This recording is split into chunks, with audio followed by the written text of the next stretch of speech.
Bien, moi, comme québécoise, comme la plupart des Québécois de souche européenne, si je peux dire, euh, bon, j'ai grandi avec la religion catholique. Mes parents n'étaient pas nécessairement pratiquants, bien que mon père allait à la messe tous les dimanches matins. Mais sans plus. C'était probablement quelque chose de plus culturel, peut-être, que pratique. Là. C'était peut-être moins concret que culturel, disons. Mais j'accompagnais quelquefois mon père à la messe et tout ça, donc pendant mon enfance. Ensuite, j'ai fait partie du mouvement Scout et Guide pendant quelques années, donc à ce moment-là aussi, on avait une présence là, par rapport à la pratique religieuse. C'est une composante là, du mouvement Scout et Guide.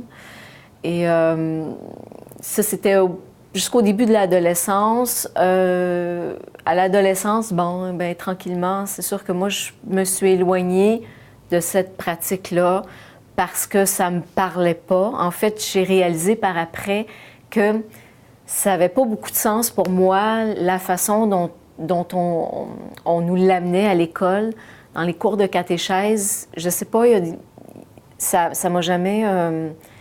ça m'a jamais vraiment... J'ai jamais eu l'impression d'aller au fond des choses vraiment ou d'avoir attrapé un sens fort. Donc, ça m'avait pas parlé à ce moment-là. Donc, bon, ben, on peut dire que j'ai décroché. Je suis allée ailleurs pendant mon adolescence, le début de ma vie adulte, tout ça. Et puis... vers la fin de la vingtaine, j'ai eu une grosse crise d'identité. Vraiment, j'avais envie de faire le ménage dans ma vie. Il y a des choses que je voulais plus faire. Il y a des gens que je voulais plus voir. Donc, j'étais vraiment arrivée à un point où j'étais vraiment très confuse. Je me sentais perdue, j'étais vraiment... j'ai pas beaucoup de souvenirs concrets de cette période-là. Je pense que mon cerveau a comme fait un petit peu le ménage. Là. C'était, je pense, une période vraiment très difficile. Puis c'était un gros choc. Il y avait... je me sentais vraiment au fond. Là. Vraiment, j'avais atteint le fond du puits, le fond du baril. En tout cas, je me sentais vraiment au bout du rouleau. J'avais comme plus rien. Et puis, c'est comme si quelque part, rendu à ce point-là, c'est comme si j'avais dit à Dieu, ben, gars, moi, j'ai plus rien. Je suis arrivée au bout, fais quelque chose. Puis, en fait, ça s'est passé vraiment de façon inconsciente, mais c'est ça qui s'est passé.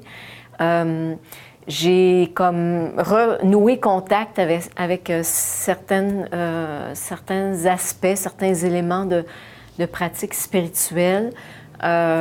J'ai exploré un petit peu chez les bouddhistes tibétains au niveau de la méditation. J'ai découvert le centre de yoga Shivananda que je fréquente encore. Parce qu'ils ont la pratique du yoga, mais ils ont la pratique de la méditation aussi. Ils ont une approche spirituelle aussi en même temps. Donc, ça m'a permis un petit peu non seulement de me reconnecter avec la dimension spirituelle, mais ça m'a nourri aussi. J'ai découvert des nouvelles choses. Et puis, je suis revenue, en fait, à la pratique catholique. Par le biais du relais Mont-Royal, il faut que je le dise parce que ça a vraiment été important dans mon cheminement. Ça fait à peu près 10 ans que je connais le relais Mont-Royal, que c'est un endroit que je fréquente. Là, dès que j'ai l'occasion d'y aller, j'y vais le plus régulièrement possible.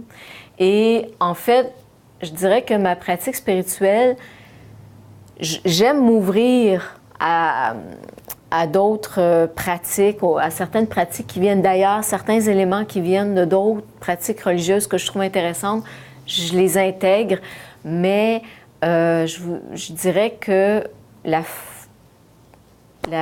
pratique catholique, disons, la religion catholique, c'est ce qui compose la majeure partie de ma pratique spirituelle. Et en fait, ce qui a fait que j'ai accroché au Relais Mont-Royal, c'est la façon dont on aborde le message de Jésus, c'est-à-dire qu'on l'aborde vraiment d'une façon actuelle. Les prêtres qui sont là, Georges, André, ils nous expliquent vraiment bien les textes. Puis j'ai compris que ces textes-là, comme les textes de l'Évangile, il faut les interpréter. Il faut... en tout cas, moi, ça m'a aidé de comprendre le contexte historique dans lequel ça avait été écrit.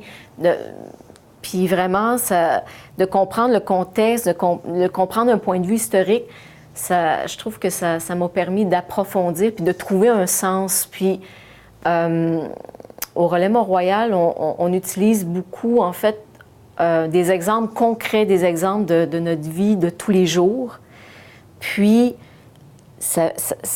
pour moi, ça a vraiment été important. Je dis, là, les Écritures, le message de Jésus a vraiment un sens. Pour une fois, je comprenais, j'ai trouvé un sens à ce message-là. Puis en fait, ce qui me manquait, c'était ça, c'est le fait de pouvoir l'intégrer dans notre vie quotidienne, de tous les jours, le fait de vivre dans une ville comme Montréal au 21e siècle, avec des exemples actuels qu'on a autour de nous quotidiennement, puis le fait d'ancrer ce message-là dans notre vécu contemporain, probablement c'est ce que je cherchais, puis c'est ce que j'ai trouvé. Merci.